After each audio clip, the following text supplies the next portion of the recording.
Oh, I'm sorry, I didn't see you there.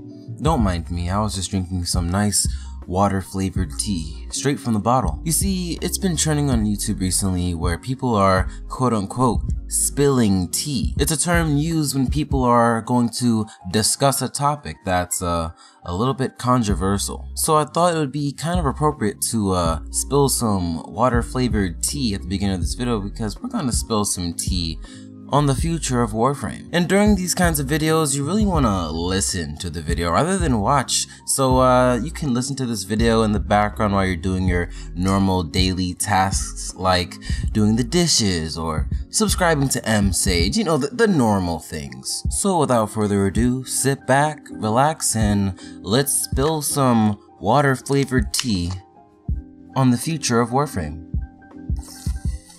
So right now, the current state of Warframe is no secret. Fortuna flopped really hard, and right now, player numbers are extremely low. And those player numbers are dropping more and more every single day. And recently, Warframe Immortal was just released. Warframe 70, Warframe on Switch was just released. Also, they finally made it so that you can kill the spider bosses in Fortuna after Fortuna being out for like a month.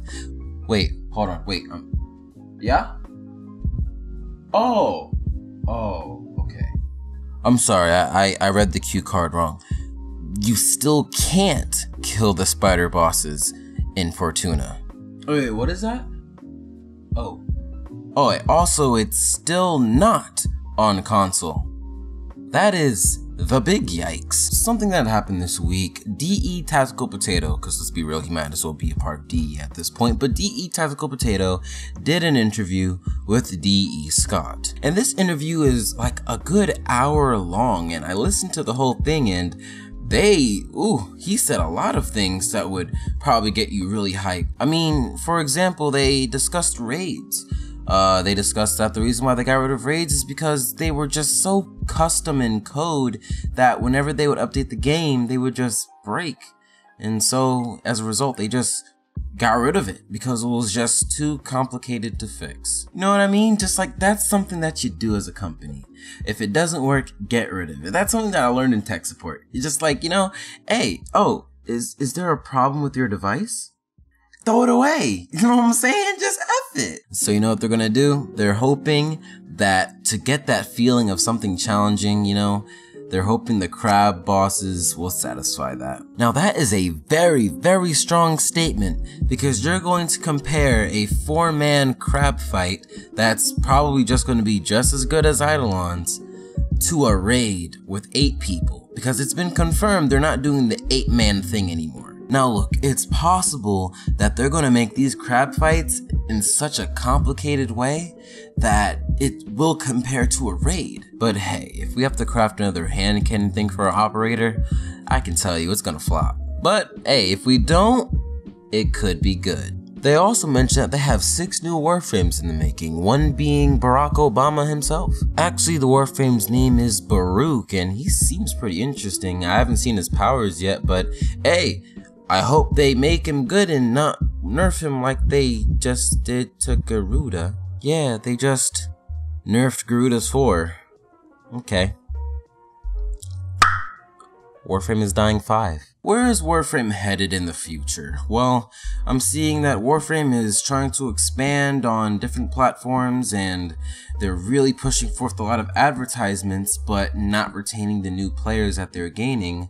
The numbers are falling down really fast, and I see Warframe going in one of 3 ways. Warframe could actually decide, hey, we're gonna listen to our community, we're gonna go back and try and finish some of those features that we just never finished. We're gonna develop more on Conclave, we're gonna develop more on arbitrations, we're gonna add rewards to that, we're gonna make veteran players feel like they have a reason to come back and stay for longer than 2 days. We're gonna make new players feel like they should stay in the game for longer than 2 days. Maybe Warframe will actually adhere to some of the things that they claim that they're gonna do from the dev streams. Maybe Warframe could do what they did for Destiny 2. Maybe they'll finally talk to maybe their partners or some of their players who've played for over 8,000 hours in game and be like, hey, what do you guys think we should do or focus on in game to maybe retain some of our new players or even bring the veteran community back? Another direction that Warframe can go in is they do make some changes to the company itself and how they manage their company and when they work on material, but it just flops again and actually ruins Warframe. Something that was mentioned in the interview is that what Warframe, or should I say Digital Extremes, used to do is that they would have everybody working on one big project in Warframe and then they'll get it out. But then that project would then never get updated again in the future, and then they'll just be like, what's the next thing? Let's work on the next thing. But what they're doing now is they've divided up their teams into separate different projects. But those projects are now underdeveloped and then never get updated. Let's look at arbitrations. Let's look at Fortuna. Fortuna is underdeveloped. I mean, you think they learned their lesson from doing that because remember in the past, Conclave, how they didn't have a whole big team working on that. Instead, it was one guy's passion project, and it flopped hard because it was never fully developed and never fully updated. Now, this last direction I see Warframe heading in, and it's the most probable way that Warframe is heading in, is eventually people are going to get tired. They're gonna see that there's a constant pattern of lack of endgame content, there's a lack of reason to play, there's no real grabber to keep new players in the game, and the veteran players are just leaving, the mid-game players are there, but eventually once they reach the endgame, they're gonna leave, and then when Warframe is officially pronounced dead, Digital Extremes will be like, oh man, we should have done this. And then they'll finally make the big changes that everybody wanted, but then no one's gonna come back because they lost their faith in the game. You see, something similar to this happened in Destiny 2. When Destiny 2 first released, it was not well received. There was a lot of problems with the game. There wasn't a real end game to the game. It was very expensive. A lot of players felt betrayed because they spent so much money in the game. And then eventually they stopped putting faith in Bungie and Activision and said, hey, F it, we're gonna leave. We're not coming back. And then after that point, Bungie decided, hey, why don't we get some of the top players in Destiny, come to our office and talk to us about what changes we need to make in our game to then make it a better player experience for the new players, the old players, the returning players, for everyone. They did that and they made the changes and they brought out Forsaken. They even made the game $9. The base game right now is $9, and then you can get all 3 of the DLC in one pack, one Forsaken pack, for $40. They changed the way you play PvP, and the PvP experience is just beautiful and phenomenal. I love it. The Gambit game mode is beautiful. It's amazing. I love it. They changed a lot of the weapons, so many balance passes, so many game mechanics changed. Now there's an actual end game, and the game is so enjoyable for me right now.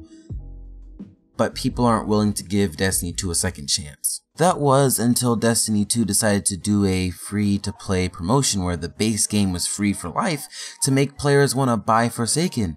And it worked.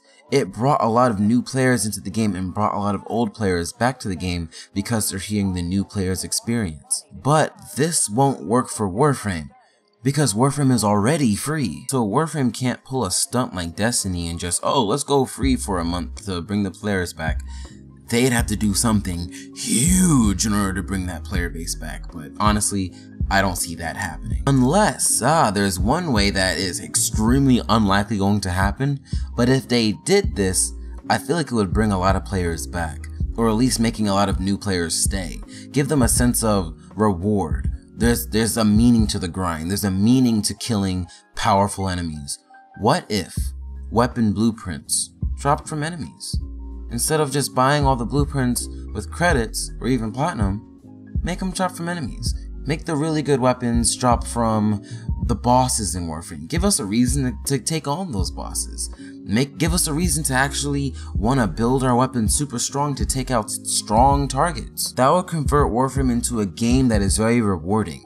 Because currently, the game is like, hey, if you make your weapons powerful, you can then grind some more on the same levels, doing the same thing to grind some more, to get new weapons, to do the same thing and grind some more and some more and some more with no reward. But in all honesty, these are just my observations, and I know some of you guys out there are thinking, Sage, you're just beating a dead horse at this point. Like, Warframe's not gonna watch your videos, they don't care about you. Well, I hate to cause a lot of damage, but let me just seal some flex on you real quick, but Warframe does kind of follow me on Twitter, you know what I'm saying, and you should probably do the same. So most likely Warframe will be seeing this video, so what I want you guys to do is I want you guys to comment below. I don't want you guys to be like, we need to see this new feature in the game, we need to see this new system in the game. No, we don't need new systems in the game because there's too many systems in the game that are completely unfinished and just not developed at all. What I want you guys to do is comment below and be like, hey, I want to see this aspect of the game worked on, and maybe you can make this change to this game mode. Like, for example, remove bullet jumping from Conclave. That would fix everything. That's gonna be it for this video, and I want to apologize for not uploading much in the last week. You see, I just got a brand new job, and yeah, I know, I'm not gonna be broke anymore. I'm gonna have money.